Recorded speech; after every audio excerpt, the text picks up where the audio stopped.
At 0647 on June 6, 1944, Commander Samuel Dealey stood in the cramped conning tower of USS Harder, watching three Japanese destroyers cut through the moonlit waters off Tawi-Tawi, tracking his submarine with deadly precision. 37 years old, 5 war patrols, 18 enemy ships destroyed. The Imperial Japanese Navy had dispatched Minazuki, Hayanami, and Tanikaze with orders to eliminate the American submarine that had been terrorizing their supply lines for 3 weeks. Until April 1944, American submarines avoided Japanese destroyers. A destroyer moved at 35 knots. A submerged submarine struggled to reach 9. Between December 1941 and March 1944, Japanese destroyers had sunk 14 American submarines. 0 American submarines had sunk a Japanese destroyer while both vessels actively engaged in combat. Commander Dealey changed that equation on April 13th. When destroyer Ikazuchi charged Harder's position at flank speed, every officer on the bridge expected Dealey to dive deep and run.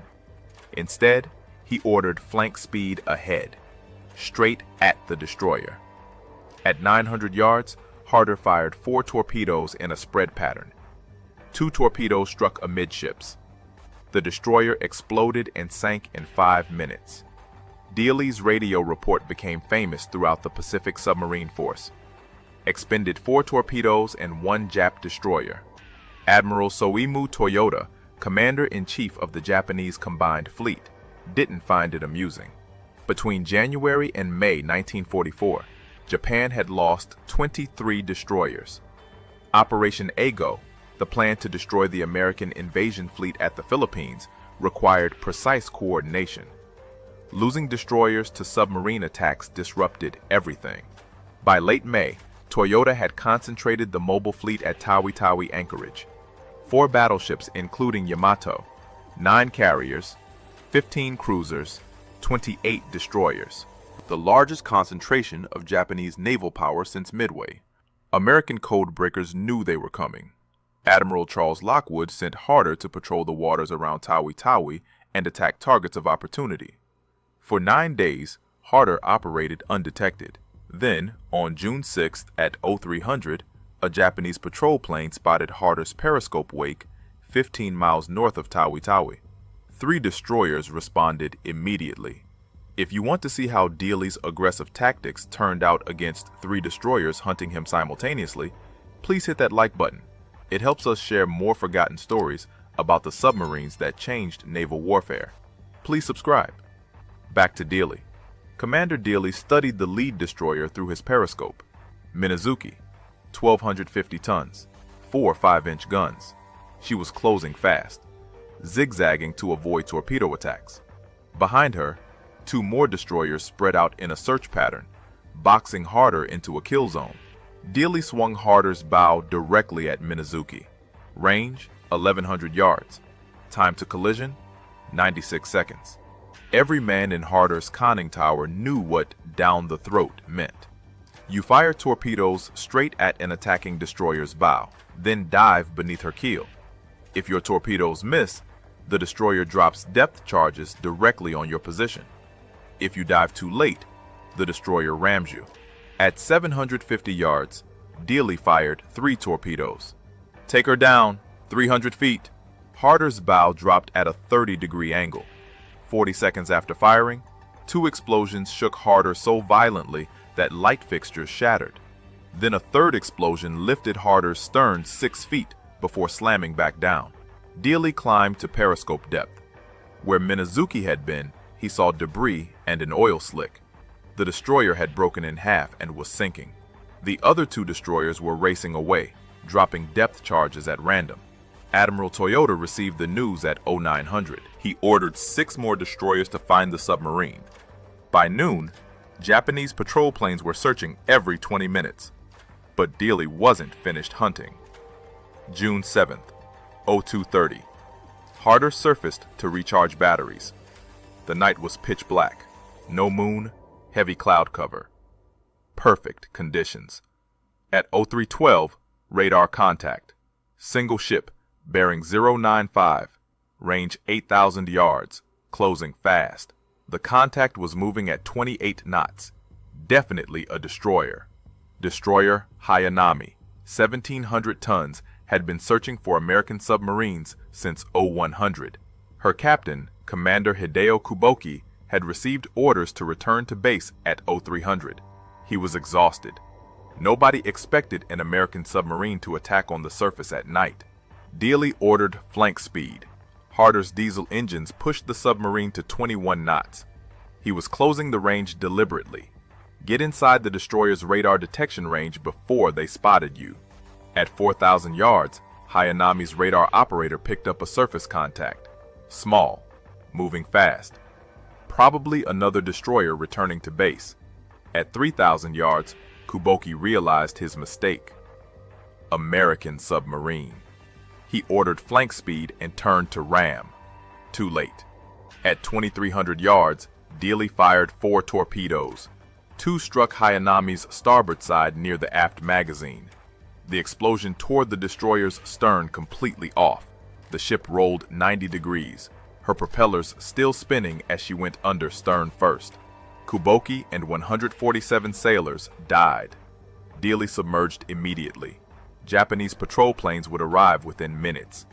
2 destroyers in 24 hours. The Imperial Japanese Navy was hunting him with everything they had. Admiral Toyota was furious. 2 destroyers lost in 2 days to the same submarine. He pulled 8 destroyers from convoy escort duty and organized them into hunter-killer groups. Their only mission? Find and destroy the American submarine operating near Tawi-Tawi. Every destroyer captain received the same orders. Maximum aggression, no retreat, kill that submarine. On June 8th, Dealey took harder south towards Sabutu Passage, the narrow strait between Tawi-Tawi and Borneo. Japanese destroyers patrolled that passage constantly. Dealey wanted to see how many he could sink before they figured out his tactics. At 1400 hours, lookouts spotted 2 destroyers steaming in formation, Tanikaze and an unidentified escort. Both were moving at 25 knots, conducting a standard search pattern. Dealey studied their movements for 90 minutes. The destroyers were following a predictable zigzag pattern, changing course every 8 minutes. That gave him maybe 30 seconds to set up a shot after each turn. He positioned Harder directly in their path and waited. At 1630, Tanikaze turned toward Harder's position. Range, 3,000 yards.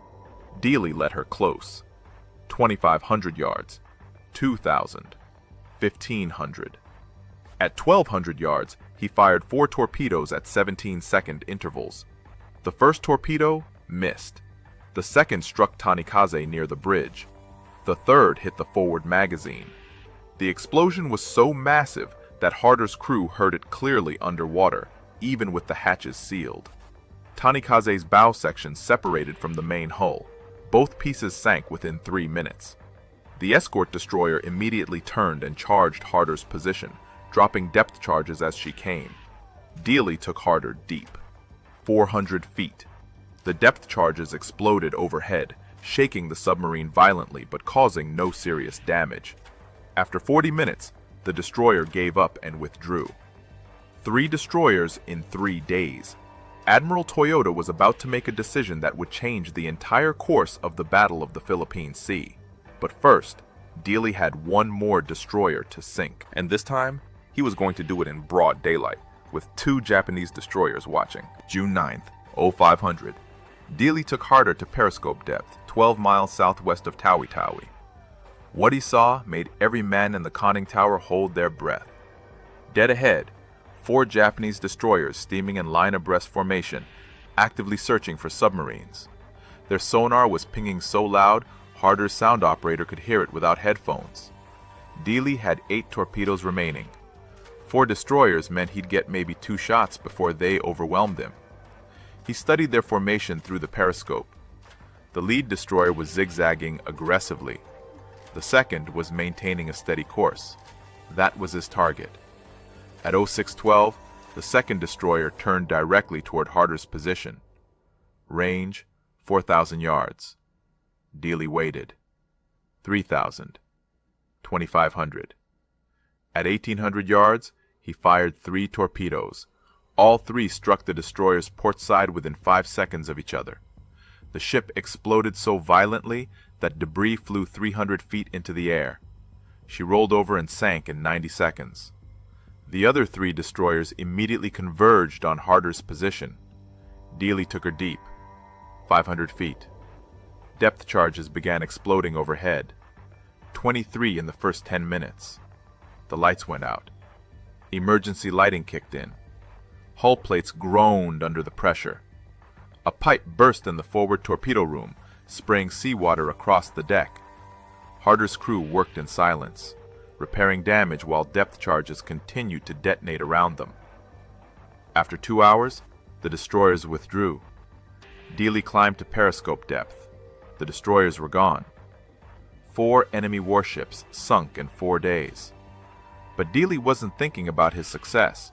He was thinking about his fuel. Harder had burned through 60% of her diesel reserves. She had maybe 3 more days before she'd have to withdraw to Fremantle. Admiral Jisaburo Ozawa, commander of the Japanese mobile fleet at Tawi-Tawi, received reports of the attacks at 1400 hours on June 9th. 4 destroyers lost, 1 submarine. Ozawa did the math. If an American submarine could penetrate his defensive screen this easily, the entire anchorage was vulnerable. He sent an urgent message to Admiral Toyota. The mobile fleet needed to depart Tawi-Tawi immediately. The Americans knew where they were. Toyota agreed. Operation Ago required the mobile fleet to intercept the American invasion force near the Marianas, but the operation wasn't scheduled to begin until June 15th. Moving 6 days early meant his carriers would arrive without proper reconnaissance. His destroyers would be scattered across multiple patrol zones. His supply lines wouldn't be established.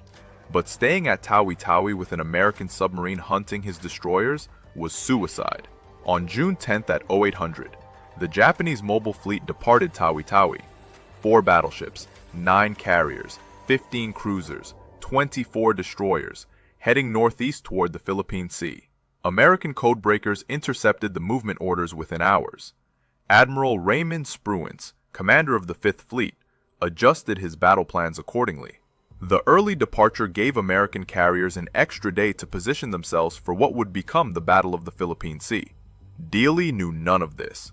On June 10th at 1630, he spotted 2 more destroyers patrolling north of Sibutu Passage.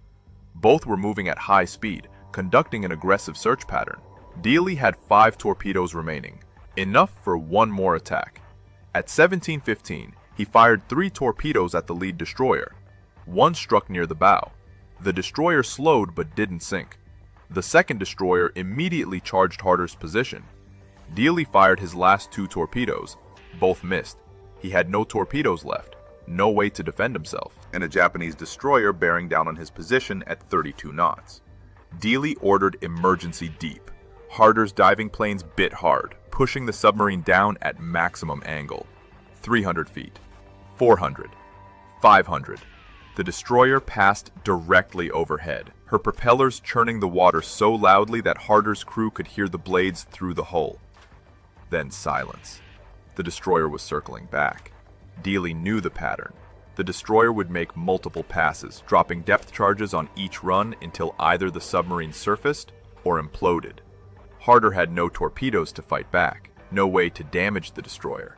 His only option was to outlast the attack and hope the destroyer ran out of depth charges first. The first pattern dropped at 17:23. 6 depth charges exploded in a tight pattern around Harder. The submarine rolled 15 degrees to starboard. Light bulbs shattered. Men grabbed handholds. A second pattern dropped 2 minutes later, closer this time. The explosions lifted Harder's stern and slammed it back down. Cork insulation rained from the overhead. A hydraulic line burst in the control room. For 90 minutes, the destroyer hunted Harder. 42 depth charges. Most exploded too shallow or too far away, but 3 came close enough to crack gauge glass and spring minor leaks. Dealey kept Harder at 500 feet, moving at 2 knots, making as little noise as possible. Finally, at 1900 hours, the destroyer withdrew. She'd exhausted her depth charge supply. Dealey waited another hour before surfacing. The ocean was empty. No destroyers. No patrol planes. Just darkness and the sound of diesel engines recharging batteries. Harder limped south toward Fremantle at 8 knots, preserving fuel. She arrived on June 26th after a 17-day patrol. The moment Harder tied up at the pier, Admiral Charles Lockwood was waiting. He'd been tracking Dealey's patrol reports via radio intercepts. 5 destroyers attacked, 4 confirmed sunk, 1 damaged. In 12 days, the most successful anti-destroyer patrol in submarine warfare history. Lockwood awarded Dealey a 4th Navy Cross on the spot. Then he asked the question every submarine commander dreaded. Can you do it again? Dealey's answer was immediate. Give me torpedoes and I'll sink 10. Harder's crew spent July in Fremantle undergoing repairs and resupply. Dealey trained new crew members on down-the-throat attack tactics. By late July, every submarine commander in the Pacific had studied Harder's patrol reports. The tactic worked. Between June and August 1944, American submarines sank 14 Japanese destroyers using variations of Dealey's aggressive approach. On August 5th, Harder departed Fremantle for her 6th war patrol. She'd been assigned to operate as part of a 3-submarine wolf pack with USS Haddo and USS Hake. Commander Dealey was in charge. Their mission? Patrol the waters west of Luzon and attack Japanese shipping heading to the Philippines. The patrol started well. On August 21st, the Wolfpack intercepted a 16-ship convoy off Palawan Bay. In a coordinated attack, they sank 4 cargo ships totaling 22,000 tons. On August 22nd, Harder and Haddo attacked 3 coastal defense vessels off Bataan. All 3 sank. Harder was credited with destroying 2 frigates, Matsuwa and Hiburi. By August 23rd, Haddo had expended all her torpedoes and withdrew from the patrol. That left Harder and Hake operating together off Dassault Bay on the western coast of Luzon. Japanese intelligence had tracked the Wolfpack's movements. They knew approximately where the American submarines were operating, and they'd sent something special to deal with them. At 04:53 on August 24th, USS Hake submerged 4 miles off Hermana Mayer Island. Through her periscope, she could see Harder on the surface, 4,500 yards to the south. Both submarines were preparing to attack a damaged Japanese destroyer that Haddo had torpedoed the previous day. Then, Hake's sonar operator heard something that made his blood run cold. Echo ranging. Close. Getting closer. 2 Japanese escort ships were closing on Harder's position. CD-22 and minesweeper PB-102. Both were moving at 18 knots, conducting an active sonar search. They'd been hunting American submarines for 3 days. Japanese intelligence had intercepted radio transmissions between Harder, Hake, and Haddo during the Palawan Bay attack. They knew the Wolfpack was operating somewhere off Dassault Bay. Hake's captain immediately ordered his submarine deep and silent. He watched through his periscope as the 2 Japanese ships closed on Harder. At 05:20, Hake's radio operator tried to warn Harder. No response. Either Harder's radio was off or she was already preparing to dive. At 05:30, Harder crash dived. The Japanese ships were less than 2,000 yards away. Dealey had seen them at the last possible moment.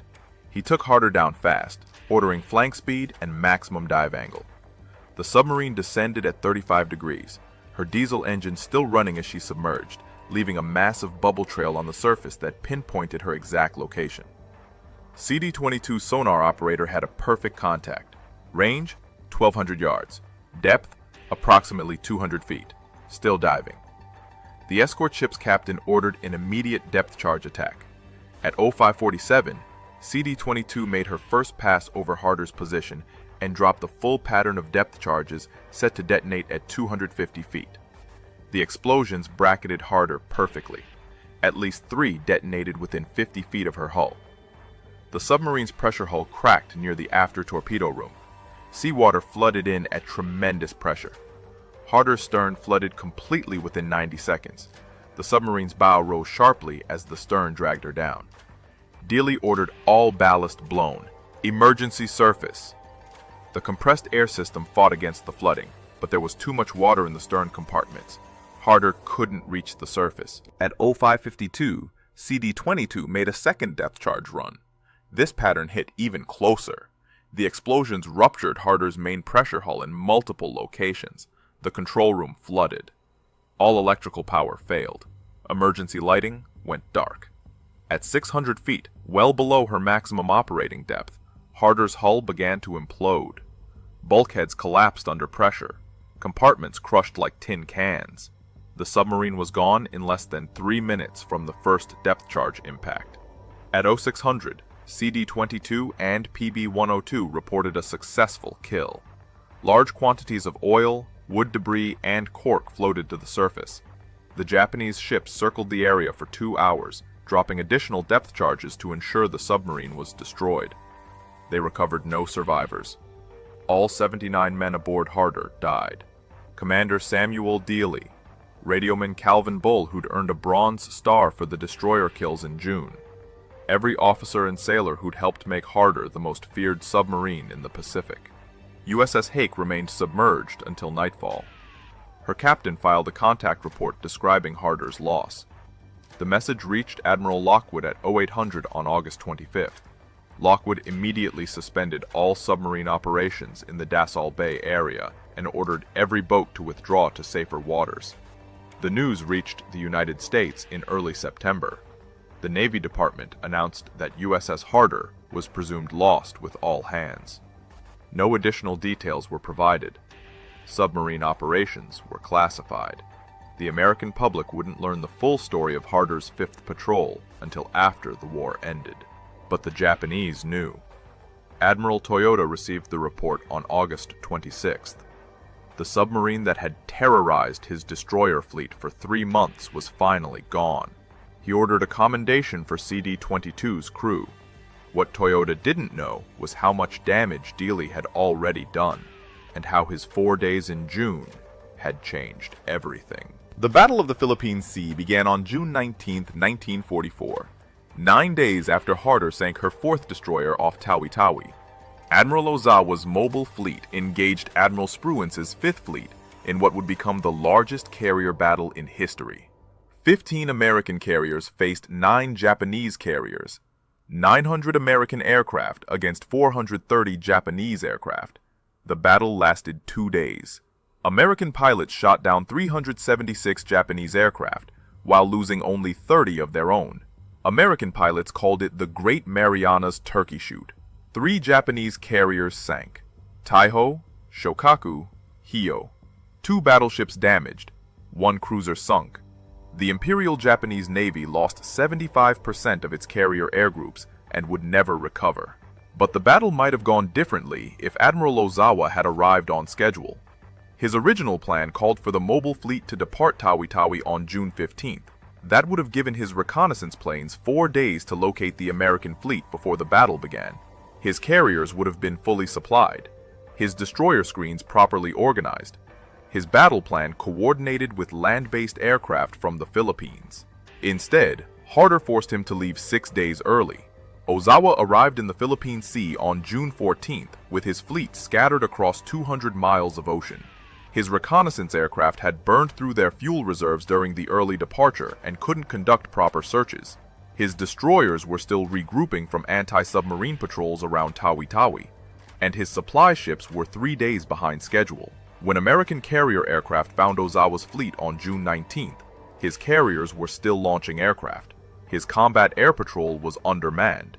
His fleet formation was disorganized. The Great Marianas Turkey Shoot happened because Ozawa wasn't ready. And Ozawa wasn't ready because Dealey had sunk 4 destroyers in 4 days and convinced the Japanese that Tawi-Tawi was too dangerous. Admiral Lockwood understood this immediately. In his post-war memoir, he wrote that Harder's 5th Patrol was the most strategically important submarine operation of the Pacific War. 4 destroyers sunk meant 4 fewer escorts protecting Japanese carriers. But forcing the mobile fleet to depart early meant the entire Japanese battle plan collapsed before the first shot was fired. Between December 1941 and August 1944, American submarines sank 1,314 enemy ships, totaling 5.3 million tons. Japanese merchant vessels, cargo ships, tankers, troop transports, but only 29 warships. Most submarine captains avoided warships. Too dangerous, too well armed, too fast. Dealey proved that submarines could hunt warships successfully. His down-the-throat tactic worked because it violated every assumption Japanese destroyer captains made about submarine behavior. Submarines weren't supposed to charge destroyers. They were supposed to run. When Harder charged, Japanese captains hesitated. That hesitation cost them 12 seconds. 12 seconds was enough time for torpedoes to close the range and strike. By war's end, American submarines using Dealey's tactics had sunk 214 Japanese warships, 4 aircraft carriers, 1 battleship, 9 cruisers, 38 destroyers. The rest were submarines, escorts, and patrol craft. Japan started the war with 63 destroyers. They built 49 more during the war. American submarines sank 38. Harder accounted for 4 of them in 4 days. On March 27, 1946, President Harry Truman presented Commander Samuel Dealey's Medal of Honor to his widow, Edwina Dealey, in a ceremony on the White House lawn. The citation read in part, "This remarkable record of 5 vital Japanese destroyers sunk in 5 short-range torpedo attacks attests the valiant fighting spirit of Commander Dealey and his indomitable command." The Navy named a destroyer escort after him, USS Dealey, commissioned in 1954. She served until 1972. Harder received the Presidential Unit Citation for her first 5 war patrols, 6 battle stars for World War II service. Her motto, "Hit 'em harder," became legendary throughout the submarine force. But her real legacy was the tactical revolution she started. Before Harder's 5th patrol, submarine doctrine emphasized stealth and evasion. If a destroyer detected you, you ran. You went deep, rigged for silent running, and hoped the depth charges missed. Engaging destroyers in direct combat was considered suicide. The math didn't work. Destroyers were faster, better armed, and designed specifically to kill submarines. Dealey changed that math by understanding one critical fact about destroyer captains. They expected submarines to run. When a submarine charged instead, the destroyer captain had to make an instant decision with incomplete information. Turn left, turn right, maintain course, fire guns, all while torpedoes closed the range at 46 knots. Most captains chose wrong. By the time they realized their mistake, the torpedoes were already hitting. Between June and December 1944, 12 American submarines adopted Dealey's aggressive tactics. USS Tang sank 2 destroyers. USS Trigger sank 1. USS Barb sank 1 destroyer and damaged another. USS Flasher sank 3 escort vessels using down-the-throat attacks. The tactic's success rate was 63%. For every 5 attacks, submarines sank 3 destroyers and damaged 1 more. Only 1 in 5 attacks failed completely. Japanese destroyer captains adapted. By late 1944, they'd developed counter tactics.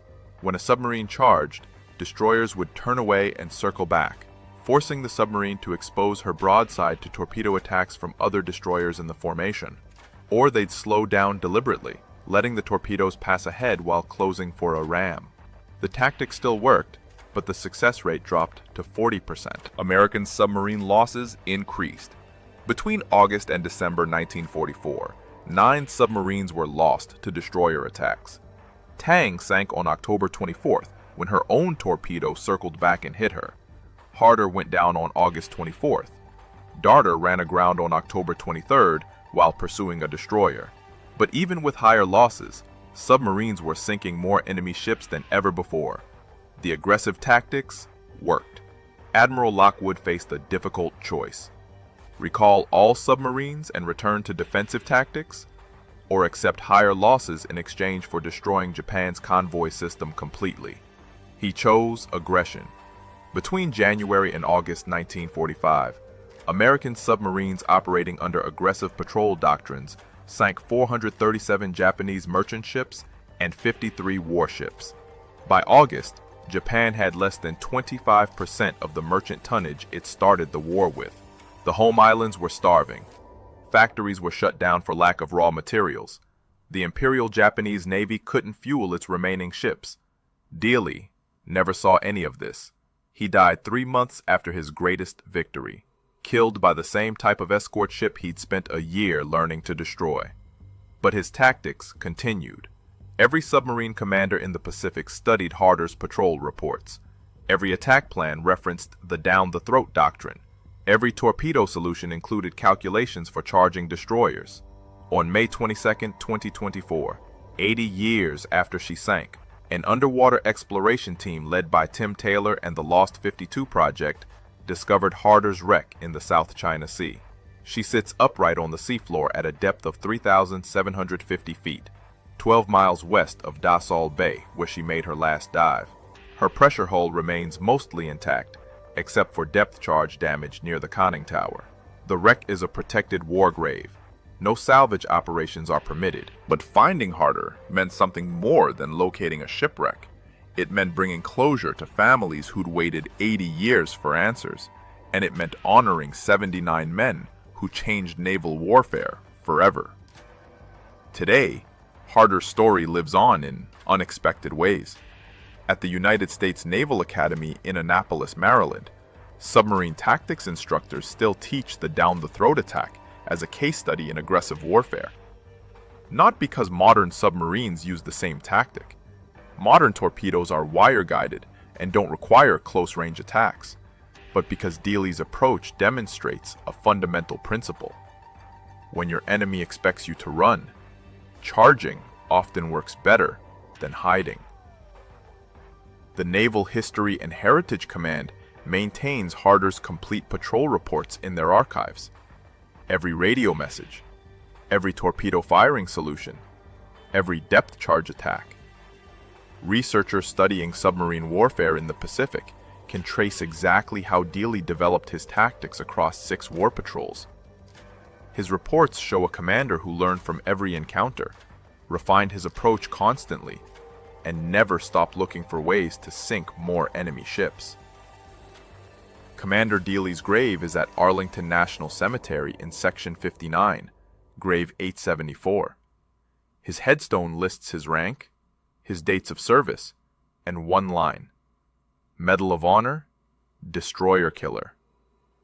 Families of Harder's crew visit every year on August 24th, the anniversary of her sinking. They place flowers. They share stories about grandfathers and great-uncles who died at 22, or 25, or 37, fighting a war most of them never expected to survive. The 79 men aboard Harder came from 38 states. Farm boys from Iowa, factory workers from Michigan, college graduates from California. They volunteered for submarine duty knowing the casualty rates. 22% of submariners who served in World War II died. That's the highest percentage of any branch of the American military. They knew the odds. They served anyway. Calvin Bull, the radio man who earned a Bronze Star for his role in sinking 5 destroyers, was 24 when he died. John Maurer, who survived Harder's sinking and later became an admiral, spent 50 years telling their story. He died in 2010 at age 90. The last survivor of Harder's crew, Paul Bryce, died in 2022 at age 98. With his death, no one who served aboard Harder remains alive to tell their story firsthand. That's why stories like this matter. These men left behind patrol reports and radio messages and Medal of Honor citations. But those documents can't convey what it felt like to charge a destroyer at flank speed, or hear depth charges exploding overhead, or watch your captain make decisions that meant life or death for everyone aboard. The official history tells us Harder sank 4 destroyers in 4 days. It doesn't tell us about the fear or the exhaustion or the absolute certainty that this patrol might be your last. If this story moved you the way it moved us, do me a favor, hit that like button. Every single like tells YouTube to show this story to more people. Hit subscribe and turn on notifications. We're rescuing forgotten stories from dusty archives every single day. Stories about submarine commanders who changed naval warfare with aggressive tactics. Real people, real heroism. Drop a comment right now and tell us where you're watching from. Are you watching from the United States, United Kingdom, Canada, Australia? Our community stretches across the entire world. You're not just a viewer, you're part of keeping these memories alive. Tell us your location. Tell us if someone in your family served. Just let us know you're here. Thank you for watching. And thank you for making sure Commander Samuel Dealey and the 79 men of USS Harder don't disappear into silence. These men deserve to be remembered, and you're helping make that happen.